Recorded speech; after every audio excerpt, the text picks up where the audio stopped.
The following presentation is part of the Technology and the Corporation Conference Series, sponsored by MIT's Industrial Liaison Program. Thank you, and I'm delighted to be here, and particularly delighted with the great panel that I get a chance to moderate. So I think we can have some fun with this. I was listening to my introduction, and it sounds like I'm overhead, a bureaucrat. I've been 35 years with Accenture. I grew up in our aerospace and complex engineering and manufacturing business, so I was direct labor for quite a long time before I finally got the bump to overhead. But I think once you've worked in an industry, and we serve industries across the world and all different industries, once you've worked in highly engineered manufacturing or something of that complexity, everything else looks easy. And I think that's one of the reasons they tap me on the shoulder. Given if you can figure out, submarines and you can figure out F-22s and so forth, you ought to be able to figure out how to run Accenture, which I did for some time. We are a human capital company, and that's why this topic is incredibly important to me. And if you ask any CEO where you're going to get growth, they'll usually say geographic expansion. It rolls right off their tongue. They have no idea how complex that is, but we have some people who do, so we might hear from that. But if you ask them what keeps you up at night, they'll say talent. Now, regulatory issues give them a stomach ache. Tax policy gives them a backache. There's lots of afflictions for people that have the big jobs. But the thing that keeps them up at night is talent. And it is the most consistent thing, and it is consistent globally. And I think it says a lot about thinking about the workforce of the future. Because when we think about the workforce, I think it's not just thinking about the worker, but the workforce in its entirety. And we have to recognize, especially in the area we're talking here, a great percentage of the jobs of the future we haven't invented yet. And so how do we get our minds around that? But I believe very deeply the companies and the countries with the best people win. And if there's one thing that the U.S. has an opportunity to truly differentiate on going forward, it's the workforce. And so I think this is an incredibly important topic. It's very interesting. Business organizations, some of which were mentioned, business leaders. In the United States, business gives $3.7 billion philanthropically to education and training initiatives. But they don't give it evidence-based, so they don't necessarily give it where we get the outcome we want. They just give it. We don't spend enough time with our own employees, making sure that it's not just the tooling, it's the retooling, the constant evolution and reskilling and retooling that is essential for the success of the company and the success of the individual. We don't engage as much at the state levels. I mean, we have a state-based system in many ways where a lot of training and education, skill development gets focused. And at the end of the day, I think we spend enough money on talent, we just spend it on the wrong things. So one of the challenges of the future is to repurpose the investments we make in talent to get the outcomes that we want, as opposed to some we're going to get today. And to that, I give this program a lot of credit. I listened to the secretary this morning. I've known many of the secretaries in that way. I spend a lot of time in what we call shoe leather in Washington, which is pushing on ropes, trying to get people to initiate things. And the truth is, it's initiatives like this and programs like this that are going to fundamentally transform manufacturing leadership in the United States. It isn't those other programs. Yeah, they can provide some funding. Yes, they provide some point of views. Yes, they give you an opportunity to collaborate amongst friends. But at the end of the day, the inventions, the breakthroughs are going to happen in the field. And they're going to happen one belly button at a time. And what we have to be able to do are have forums like this and relationships like this, because scaling fast is what's going to matter. to the competitive differentiation. And we also live in a world where there's this thing called emerging market multinationals. Emerging market multinationals are companies whose names you can't pronounce. But those guys have ambition. And I think it's, we criticize globalization, and yet we benefit a great deal from it. But there's no question we are in a global world. And what's going to matter, right, is how do we compete on the global playing field?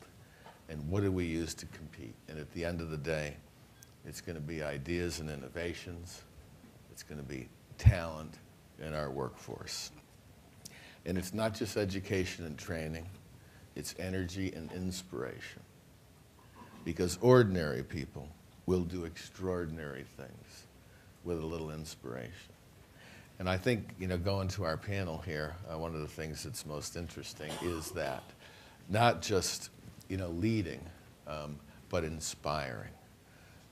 Because the good news is, I think most of us have a great deal of confidence in the future, in spite of all the icebergs we see. And it's how do we get the future in people's hands, and how do we make sure those people are prepared for the future that's ahead of us. So delighted to be here, and I think we'll start off. What I'd like to do is just have each panelist talk about their point of view on the workforce of the future. Then I may follow up with a question or two to each of them, and then try to get to the audience as quickly as possible so we have a chance to get some of your questions answered. So why don't I start here, and I'll let you introduce yourself and then take it from the top. Okay, my name is Dianna Trombley. I run manufacturing for General Motors.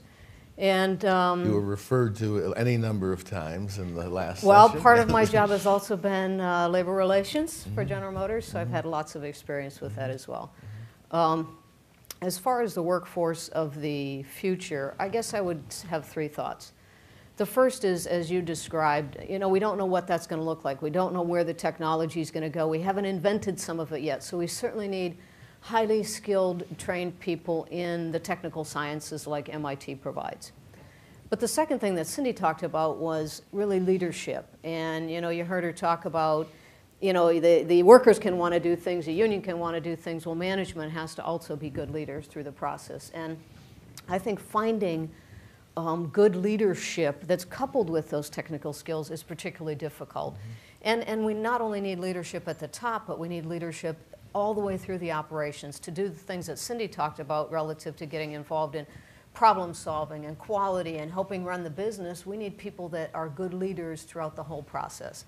And I think that's a big gap. When I try to find people that have those leadership skills for the lower levels in the organization, I'm not sure there's really any place that people get trained for that other than the School of Hard Knocks, which is kind of a hard way to go.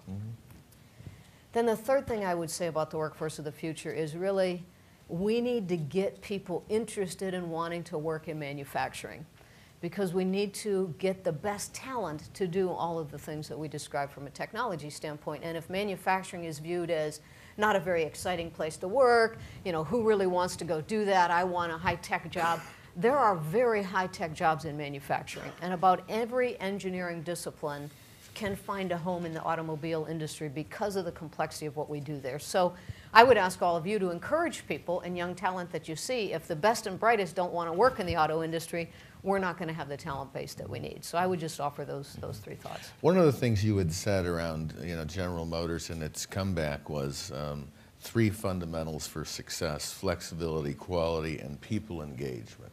And so maybe you could just comment on the people engagement point, because maybe it's very consistent. Yeah, it's very consistent with what Cindy talked about. And I think we've come a huge way on that journey to having people come into work every day and help drive improvements for the business.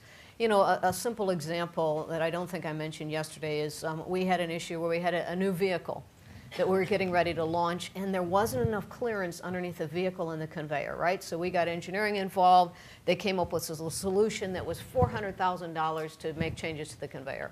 Well, actually, we got with the operators.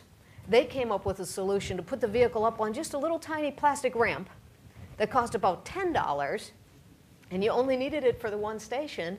And so that's what we ended up doing. So you talk about a $10 solution versus a $400,000. And okay, they weren't an engineer, but you know what? It wasn't that difficult of a problem to solve. And it was actually the innovation of the workers that were there would say, well, just lift it up a little bit and then we can get and do our job. So I think that's the kind of power that you get by allowing people to be engaged. And it takes the willingness of the unions, it takes the willingness of the workforce, and the willingness of management to let go and allow people. So if the engineers wouldn't have asked, we would have spent $400,000, right? But the engineers did ask, the manufacturing organization did get engaged, and we came up with a $10 solution. So I think it's that kind of engagement that we're talking about. Well, and Cindy, you have an interesting perspective because I thought your remarks, focused on the worker before were incredibly insightful. And yet you also have a perspective of looking at the company as a whole and the workforce in the broadest sense of all the skills and capabilities and leadership. I think to your point that it takes to to run a successful enterprise in what is an increasingly competitive environment. So you might just speak more broadly about the workforce across these organizations that you see, how we can build more successful companies. And then maybe the second thing is, it seems to me that a lot of organizations are investing in trying to do the right thing and trying to get the skills necessary for tomorrow. From labor's point of view, how would labor see we should be investing in building the skills for tomorrow? Well, let me just say that the change in the UAW-2s, we didn't ask for that $400,000 that we saved, did we? No, they didn't actually. We kept it. No, there you go. We kept it. We need it, though. You need it. We need it. You needed it. That's old labor management relationship. One, just first on the skills. One of the things that really concerns me, and I mentioned it here today, is the lack of focus on K through 12 education. It really, what I see is in the supplier industry in particular is very low wage jobs. I think that everything is so interconnected in terms of families being able to support their kids, making sure that they're getting the proper nutrition to even learn. I mean, it's much more complicated. And I think that one of the things that I see happening in states across the country is we're taking money out of that public school system instead of investing in that public school system. I know, one vision is to go to charters, but I really believe in public education. And I believe that we have to, instead of gutting it, we have to fund it. And then at the high school level is how do we start kids there learning about manufacturing, because even they have a perception of what manufacturing is, and their perception isn't about the technology that's happening, the green technology, and so I think we have to not forget about that part of the equation. And what I'm really hoping, I talk a lot about labor management and cultural change. I think that takes investment too. I think that I'm really excited about what I see in suppliers, but I think that to change that conversation and that relationship really is a process. And it takes investing in whether it's consultants, because again, I think some relationships are so bad that or not so bad, it's just so difficult to build that trust again. It takes somebody coming in who doesn't have an agenda, who workers don't see as having an agenda, who management doesn't see, that's really working at teaching people how to problem solve together. I think we need that kind of investment. And I've seen when that kind of investment's made, creativity goes to a whole nother level. Workers are engaged more. The relationship between management changes, and we're in it together. And then contract negotiation, can become almost a non-event when you have that kind of relationship. Not completely a non-event, but more of one. Some of the work the Business Roundtable did in Washington in looking at the skills challenge.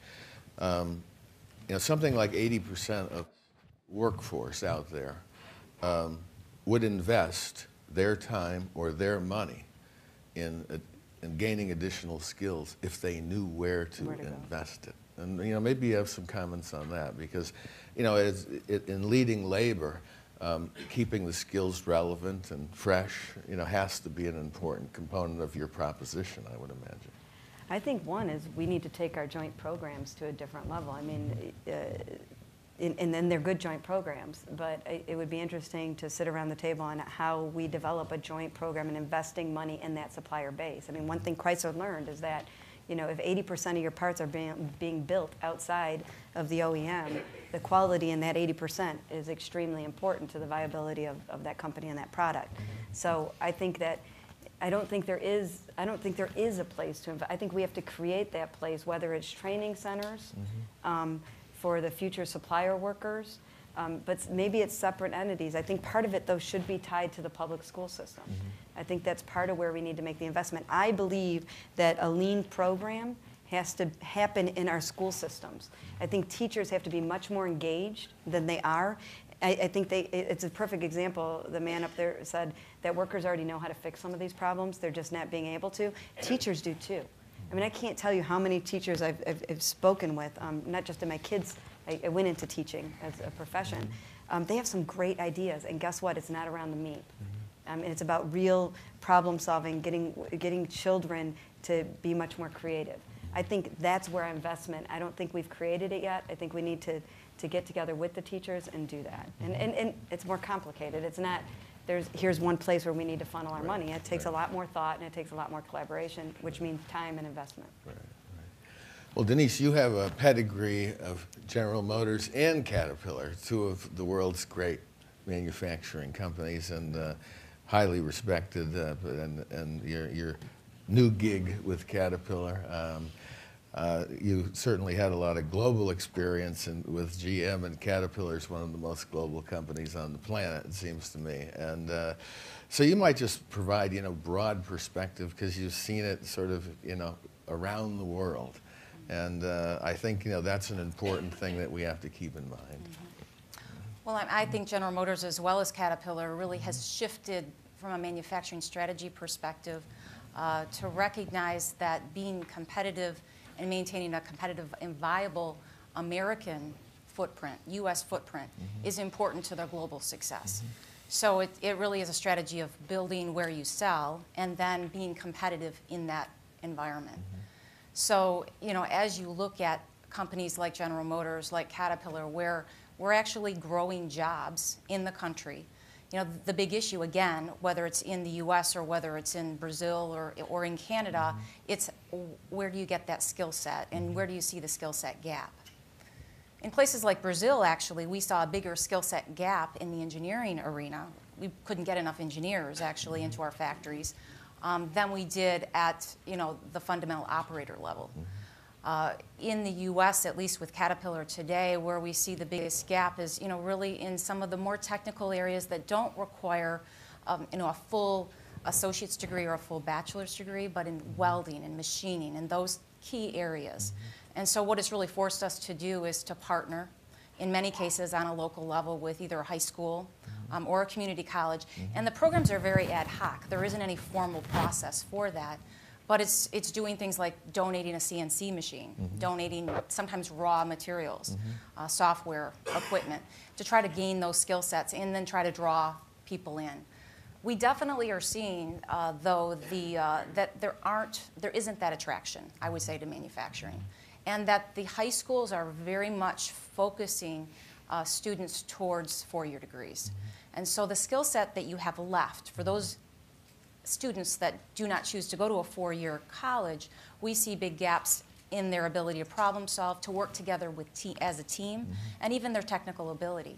And in many cases, I don't know if it's necessarily they aren't enamored with the manufacturing environment. Many of them really don't want to work manufacturing hours. And that's a big issue for young people. They don't want to get up at 6 o'clock in the morning. So getting the mindset shift and then providing the attraction to say, it's a viable job with a good income and long-term viability and growth for them is really what we're trying to show them a value proposition around. You didn't tell them you did the stand-up meetings at 6 a.m. and then you lived to tell about it, right? Well, and I think that is the misperception, right? So is that, even a regular job in any kind of, with a professional degree, requires long hours. Right. But, there is that difference of trying to get the attraction, if you will, to the overall environment. Yeah, it's interesting you say that. I think just in coming back to some of your other points. I mean, I'm a big community college advocate because I started at one, and it saved me. And I think these are a secret weapon. And I travel the world. If you go to Japan, business leaders in Japan will say, how did you guys build that community college system? Because it is sort of meantime to skill you need, the best window we have right now. It's not that K through 12 we don't have a lot of work to do, but the last chance you have to sort of capture the talent or the retooling of the talent, like Macomb Community College does outside of Detroit or something, is that. But it is interesting that we had city colleges in Chicago. There's 7 community colleges together called city colleges, and we invited all their students to come in and meet with our folks. And our people that do telecom, our people that do utilities, that do banking, that do manufacturing, that do, because people have no idea, right, what is behind these products that they live with every day. And that's where the inspiration comes in. Right, that connection. And that's where the I can do that comes in. And it's much like the story of, if you ask an 8th grader if they want to study science, they say no, and if you say what's your favorite TV show, they say CSI. And how do you connect the dot between those two things?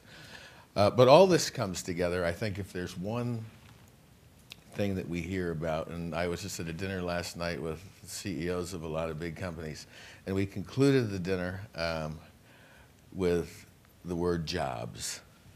And what we were saying essentially is, whatever we put forward, if it doesn't create jobs, nobody's going to listen.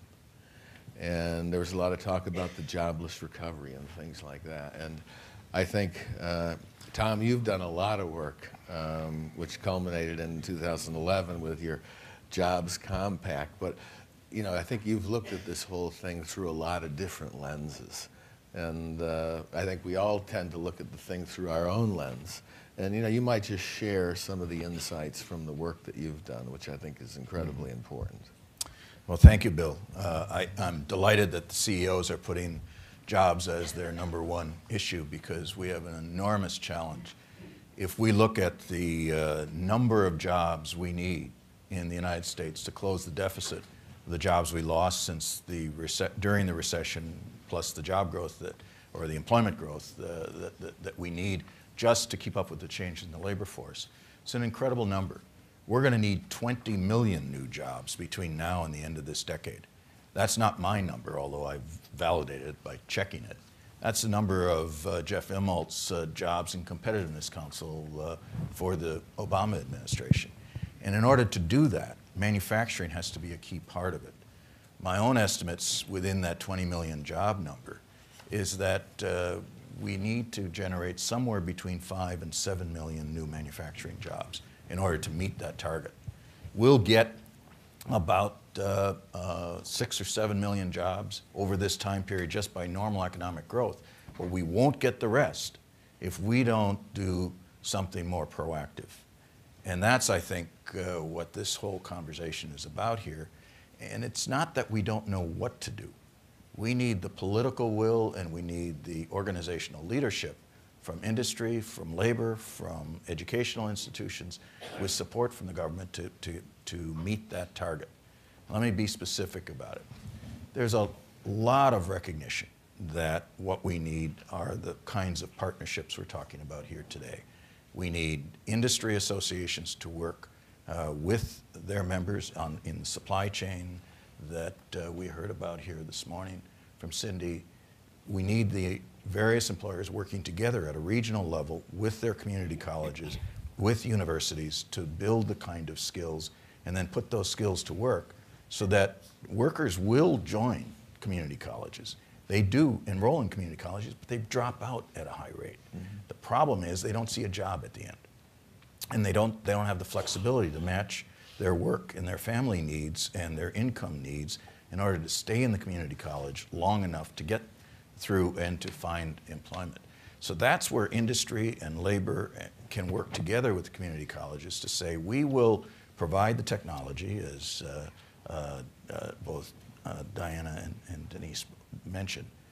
We'll work with them to make sure that they're training in the right sets of skills, and then we will work with them to place students in our organizations down the road.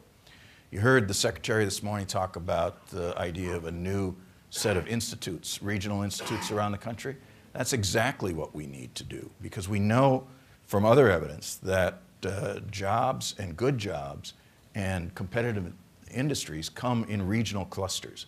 And so if we can use the knowledge that we have about regional clusters to build the kind of partnerships, to engage community colleges, labor, and industry together in rebuilding apprenticeships. We know the joint union management programs work. We've seen them in the auto industry. We've seen them at Boeing and in other parts of the aerospace industry. We know that they work in the construction industry. But the reality is apprenticeships have declined in the United States. And we only reach about 3% of our labor force with apprenticeships. So let's rebuild those joint programs. Let's invest in the next generation of technology. And then let's move forward. The final thing that I'll say gets right to what Cindy was mentioning around collaboration, both in the private sector, and then I'm going to come back to the schools. We have seen very creative negotiations in autos, at GE, in other parts of industry, now talking about how are we going to bring back jobs from overseas. It's not that you can bring them back here just because the labor cost differential is narrowing. That's helping. But you then have to have a joint collaborative approach to how are you going to build the state-of-the-art manufacturing processes. That requires a different form of worker voice at the workplace. It requires a different form of labor management relations, the kind that we've been talking about here this morning. That model has to spread. And it can't just be in isolation at Dana or at Ford or at General Motors or at Caterpillar or at Boeing or at other named corporations that are working hard at this. This has to become the model across the country. And that's the big challenge. We've got to open up to make sure that we have discussions about product development, investment, training, worker engagement, the whole range of changes in labor management relations that are critical. If we do that, then I think we will bring back more jobs and we'll capture the next generation of manufacturing jobs. But I want to end these comments with some of the issues that Cindy raised about public education. Yes, we all know we've got to really work on public education, but we also have to bring these same principles to our public schools. So we've seen one approach taken in my old home state where I grew up in Wisconsin, where they're attacking teachers and they're attacking their voice at work, and they're now going to waste more money on a recall election in the next month or so. And I go back there to visit our families, and it's tearing that community apart. I see relatives on both sides of these disputes, and they're all frustrated with the divisiveness that's going on. We can do better. And in fact, we're starting a project here in Massachusetts to build a collaborative approach to educational improvement, working with the teachers, working with the superintendents, working with the principals, working with the school committees, to say we can do this by bringing what we know about worker voice, about collaborative negotiations, about problem solving, and working with all of the stakeholders to drive change in the innovation community, in the education community. We need to take that model across the country. The Gates Foundation is committed to it. They're supporting this work. We've got support from the state government and from the teachers' unions and all of the parties. If we could make that work to demonstrate that we can bring problem solving, creative problem solving where we respect teachers and we invest in performance improvements and in professional development, hold them accountable for performance in the classroom and for advancing student education, then I think we'll create the education culture that will produce the workforce that we need in the future. So I think we know what to do. We're prepared here at MIT to work with industry and labor and education groups in this kind of collaborative way, both in the public sector where we've got this effort now here in Massachusetts, but with any groups that want to do this on a regional level. We think we know how to facilitate those. We know how to follow them and track them and do research on them. I'm hoping that we will do something in Massachusetts around the institute that the Secretary talked about. New Hampshire has one of the best community college systems. They have great leadership in their system. So if we could do a regional collaborative approach here and demonstrate that by bringing the parties together, we can build the quality workforce that's needed in precision manufacturing out in Western Massachusetts or in the high-tech manufacturing sectors that are growing up in southern New Hampshire, I think we could get there. But it requires all of us working together, bringing the different voices to the table. Thanks. Let me cover one other topic, and then we'll go to questions. You know, it's said that we don't have a crisis of capitalism, we have a crisis of confidence. And I think there's a lot of truth to that. And I'm in 40 or 50 countries a year. And if there's one thing about the vibe in those other countries, is ambition. And it's the same ambition we have in our small startups in the US, but they have that ambition in giant companies. And so, you know, one of the comments that you had made in the past, I think, is that GM used to have a culture of no, or as some people say, you know, everyone can say no and no one can say yes. And, you know, I think to operate a company these days, and we can talk all we want about small companies, but the needle movers are the success of the big companies.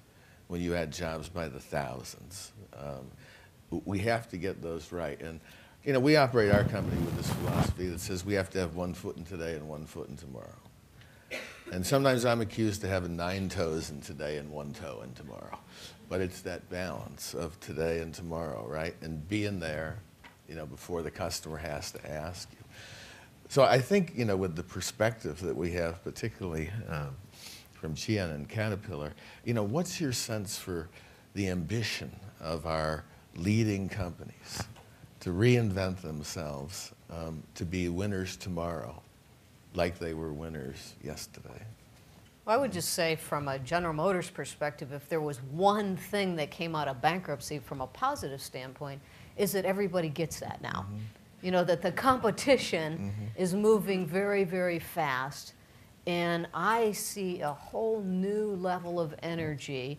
And then, like Cindy said, you know, in the relationship, which was already well underway, but I think even taking that to a new level, but really the engagement of the workforce. I mean, people want to do well. They want the companies to do well. They understand how important that is.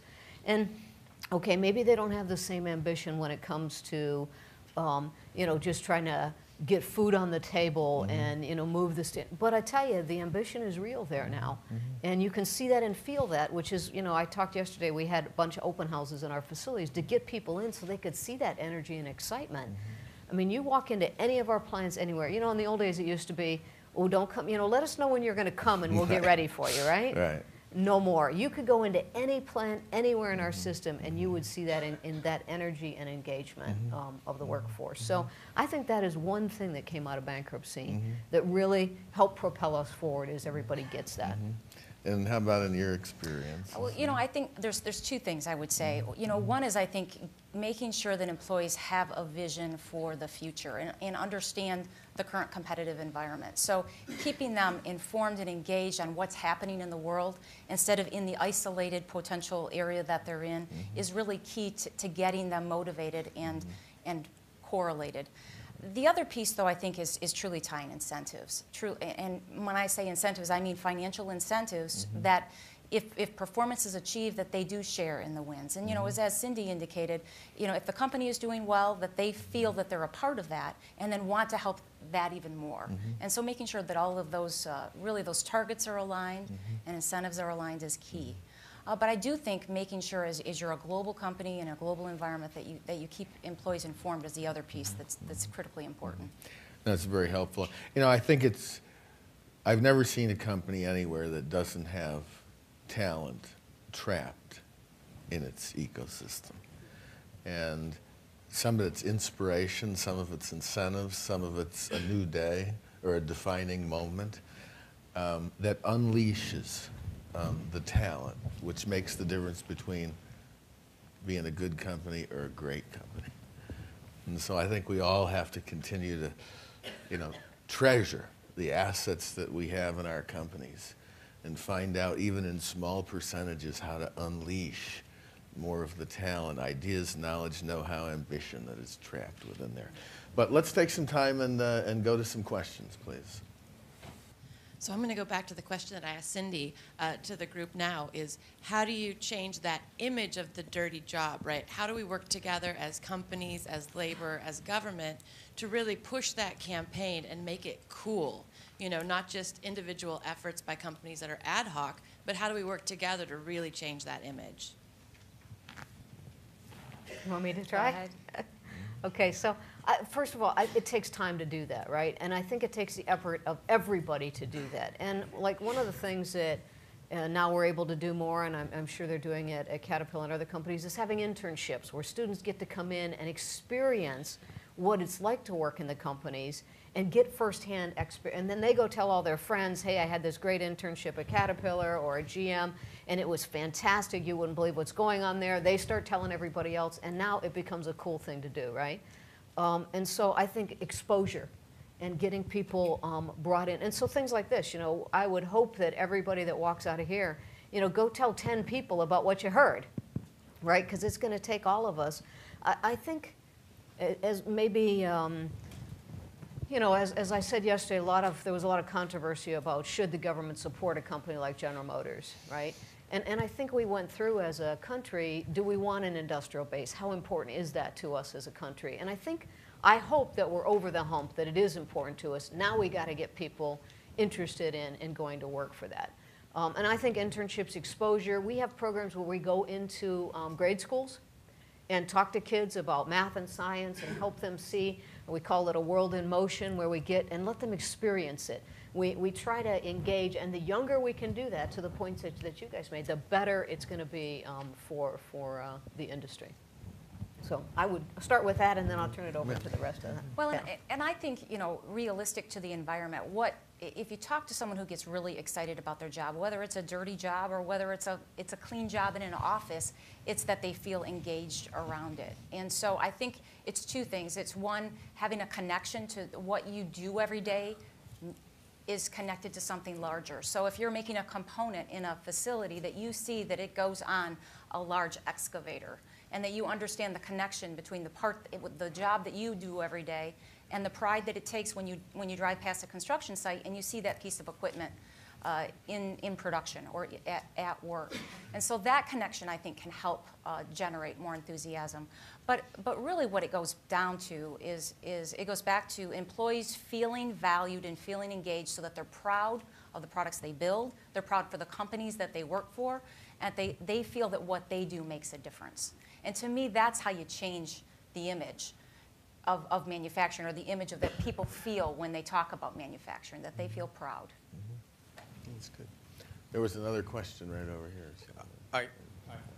Thanks everyone for being here and sharing your thoughts and experience. I get the feeling that when we talk about workforce, we talk about shop floor workers. But if you go to the websites of most major companies today, there are hundreds of jobs open, you know, middle management jobs or individual contributor jobs, and they're not getting filled. So there's a lack of talent, I would say, you know, throughout the levels in most companies. What do you think of that lack of talent? And given the fact that there's been a lag in recognizing that, there's going to be a lag now in providing that talent or training all of those people as well. Yeah, no, you know, there's an incredible conflict that we have 3 million open jobs in this country that we can't fill. I mean, it just blows your mind.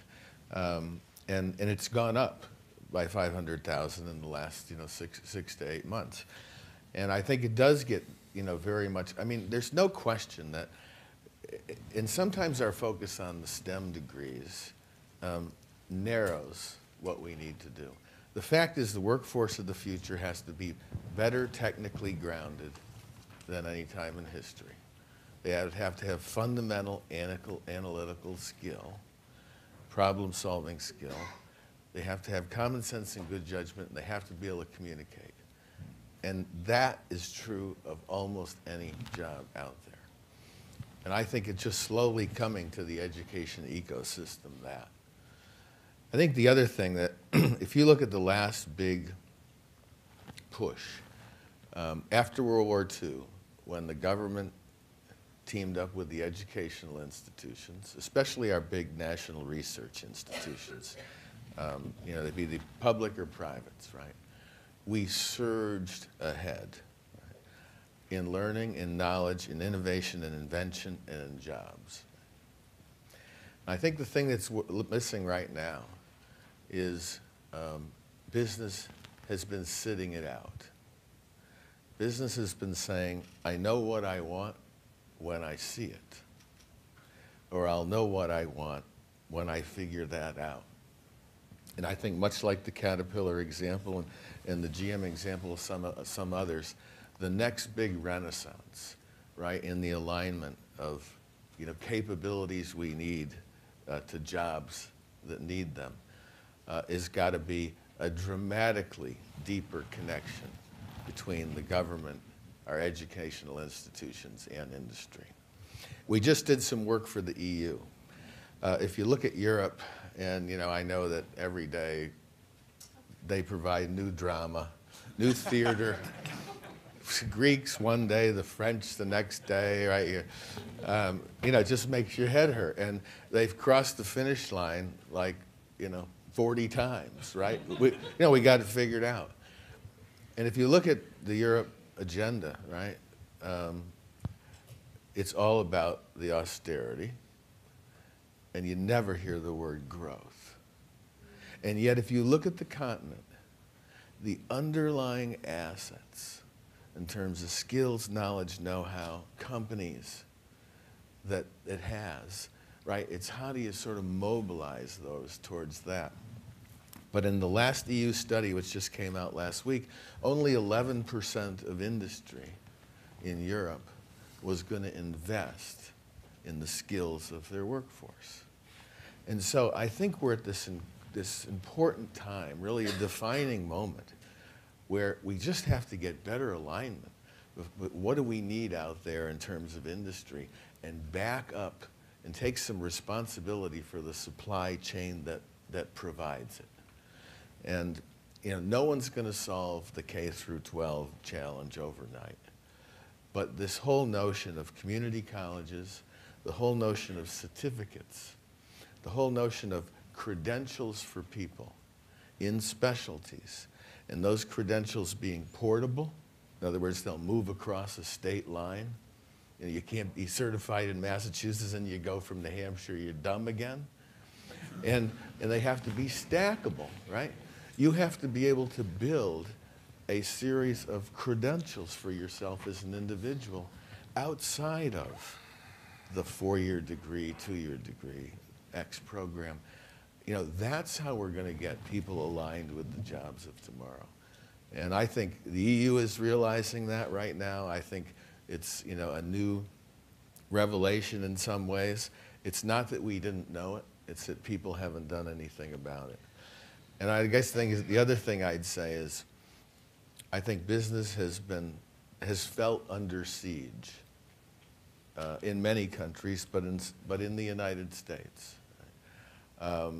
Because it's not just, the remarks don't just hurt Wall Street, they hurt Main Street. The remarks aren't just targeted there, they're targeted these other places. And as a business leader, people are playing defense. Regulatory things, healthcare legislation, financial regulatory reform, all these things that are important to do, right? But what we need to do is to get business playing offense. And when business plays offense, it invests in talent. And it invests in, much like you were describing, the institutions that create talent. Bill, I want to build on that because I think it's time for business to go on the offense as well. Let's take this 3 million. I'll pose a challenge to American industry. There are at least that many, and probably double that many, of young, underemployed college graduates in the United States today, or unemployed. What they did is they made bad choices about their major. They're not in an area of the country or in the right disciplines to be able to get college educated jobs. But at the same time, universities across the country, including here at MIT and at Harvard, we're now developing all of these online programs, and there are many universities that are way ahead of us. Northeastern has internships and co-op programs, and online programs that would be available to take these young people and provide them with the kind of technical training. As you said, it's not necessarily a 4-year degree, but the right kind of behavioral and technical skills to fill the needs and to start at entry-level jobs in manufacturing and in other industries, to work on these kinds of jobs, to build the credentials over time, to move up. And so that's the initiative that we need. And if we had industry associations coming to universities like ours and our sister institutions across the country and said, we will provide internships and job opportunities and career opportunities if you can provide us with the kinds of people we need in these areas, and we can work on a joint curriculum, much the way the LGO and the old LFM and the SDM programs here have done it with industry. I think we can fill that jobs skills gap, and we can place people, and we can start getting incomes growing in this country. But that's the kind of cooperative relationship. There's no reason why we can't do this, but we need industry and maybe a little bit more initiative from universities to get moving in this direction. Just like to put in one plug for the military.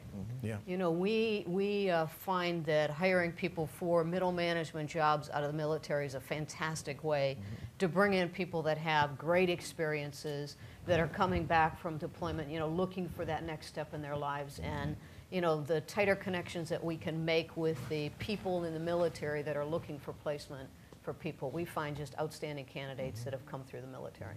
Good insight. Another question? Over here, Bill. Oh,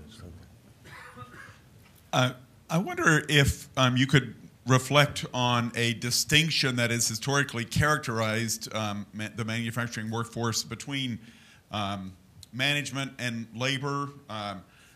Cindy, you talked about it a fair amount. Still exists, I guess, to some degree anyway. Denise, you mentioned the clean office jobs versus the dirty factory floor jobs. But I mean, if Bill's right, and I think he is, all of these jobs are going to change pretty dramatically. And this distinction, I don't know, maybe doesn't make sense anymore between sort of knowledge workers and management and labor. Do you think that distinction does make sense for the workforce of the future? And if it doesn't, how's that really going to change things?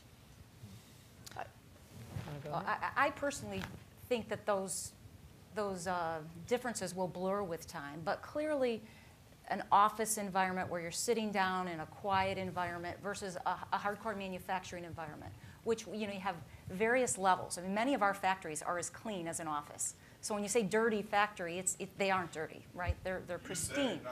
No, but that's the perception, right? So the perception is that they're dirty, and in some cases, you know, in the more you know, the processes that create more dirt, they are dirty. There's nothing, you know, nothing that's going to change that. But I think if you look at from a skill set perspective, the kinds of skills that are needed and what really is blurring and what's changing is, you know, in the traditional sense of manufacturing, you were looking for an employee to stand every day and do the same repetitive task over and over. And what we're looking for now is very different, and into the future, it's much more collaboration, it's thinking, it's problem solving. It's being able to do a fishbone diagram, it's being able to do, you know, root cause problem solving. Those kinds of skill sets, in addition to having the technical ability to repair your equipment. At the same time, you're running the equipment. So the kinds of skill sets that were there from the past to what is required now are dramatically shifting. And I think do blur those lines in many cases. But it's getting the skill sets developed for employees that have been there for a long time. We have a lot of 30-year employees that have a lot of great experiences, but now we need to retrain and really help them to evolve to where we want them to be. In addition to bringing in new, hopefully at the point at which we don't have to do that training. So just a practical example of what Denise is talking about. You know, we have this Sonic that hopefully you've seen, built in a U.S. plant in Michigan with UAW workers, only company to do a subcompact car like that. But I would challenge you to walk into that plant at any time and try to figure out who's in management, who's on the floor, you know, doing all the various different jobs. If you're in a meeting with people, you wouldn't be able to tell who was whom. You couldn't tell who the shop chairman was from the UAW or who the plant manager was, because those lines definitely are blurring. And the way we like to look at it is people are contributing with the skill set that they have in the best way that they can contribute towards the result of having success and, you know, having great products in the marketplace. So I do think that the fact in the future the workforce is going to be a lot more aligned in terms of the skills that you need. You're always going to have the really technical people that you need that are working on developing new paint colors and working on microprocessing chips for the electronic controls in a vehicle. But as far as the bulk of the population, which is you know, out there making products for us, I don't think you're going to be able to tell really so much. And people don't tend to stay just doing that one job like Denise talked about, and that's all they do. But I would challenge you today to even try to figure it out. If we were in a problem-solving meeting, for you to figure out who was who in the traditional sense of the roles. I can't tell. I think we got time for one more. Can I just add to that? Yeah, Because I think the lines, I mean, the idea of cultural changes, those lines will blur, but you still, you know, I don't want to, there's still the idea that there is in collective bargaining, right? This bargaining for wages, benefits, and working conditions. I don't think that, I still think different groups are represented and like to have representation, and nothing's wrong with representation for people, whether it's engineers organizing at Ford. So I don't want to, the representation piece I think is important in everything we do, whether you're in an association of manufacturers, whether you're engineers, whether you're on the line, and the line looks different today and much more technologically advanced. So that's just. No, thanks. There's two questions up top there we'll take. We got the hand up. Do you have a mic? Yep, there we go. Okay. Hi. Yeah, thank you for a great session here this morning. One thing I hadn't heard too much about is the role that small business can play as part of the feeder system for workers. And I'm talking about, maybe it's called micro businesses, but anywhere from, say, 3 to 50 employees. We oftentimes are the ones that get first time out of school people, kids that come out of school or community colleges, or maybe it's their first job out of college. And we tend to be the ones that are dealing with teaching them how to get up at 6 o'clock in the morning, and above all, how to show up every day. We thank you for that, by the way. Thank you. And anything, well, first of all, I'd be interested in your thoughts about that, and secondly, what can be done to help small businesses possibly in reducing, or let's say, not necessarily reducing, but relaxing certain aspects of taxation and regulation to make our jobs a little bit easier. We're very happy to be able to supply you with some great employees. You know, I'll speak from a Caterpillar perspective first, and then you can maybe speak to the taxation issues. I think he was dreaming. One of the things that we see, and Caterpillar has many plants, 23 different states actually have Caterpillar plants, and many of them are very small. Some are only 100 employees. As we look at feeder pools to pull in, and we aren't able to recruit necessarily from high schools or community colleges, we are taking from other smaller manufacturing facilities and pulling those employees in. So that is a real phenomena that is happening, you know, out in the world. And I think the technical skill sets that come from having been exposed to a manufacturing environment then bode well as they go into a larger environment. One of the things that we have seen, though, that we have been able to do is with Chamber of Commerce's in some of the local communities is to partner with some of the smaller companies to help work on some of these training programs. So, you know, if you have a 200-person plant, you may be supporting also with a local community plant that may only have 50 or 100 employees and working together on some of these more technical programs. So we have partnered in addition to, you know, using the employees or having the employees move over into a larger facility, also working with them to get the training at the fundamental level. So both of those are in play. I'm not going to speak to the tax issue, but I'm going to speak to the incredibly important role that entrepreneurship plays in the economy and in job creation. We know that a significant number of new jobs come from the small firms. Clearly, we need the large firms to grow as well. But what we are also aware of is that there's a tremendous failure rate of small firms. The best thing that we can do is to build sustainable entrepreneurship programs in our universities, in our technical schools, to provide education and training for those who are out there forming businesses on how do you build that high quality business right from the beginning. How do you create good jobs? How are you part of a cluster working with your customers and working with the larger firms in the community?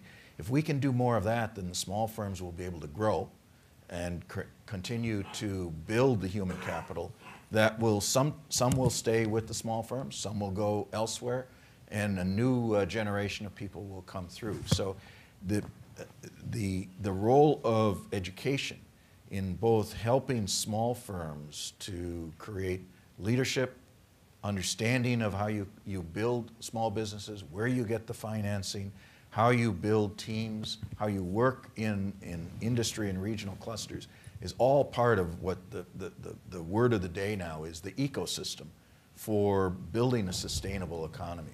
That's how I think we can make a contribution. I think the small firms are an incredibly important part of that, particularly the young small firms, because the evidence is it's not the small firms necessarily that are creating jobs, because a lot of them are not growing.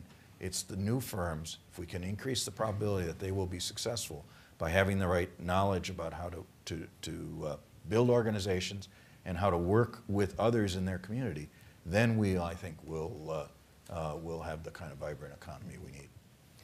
I think we've run out of time. I want to thank my panel, who have done an excellent job. Appreciate it.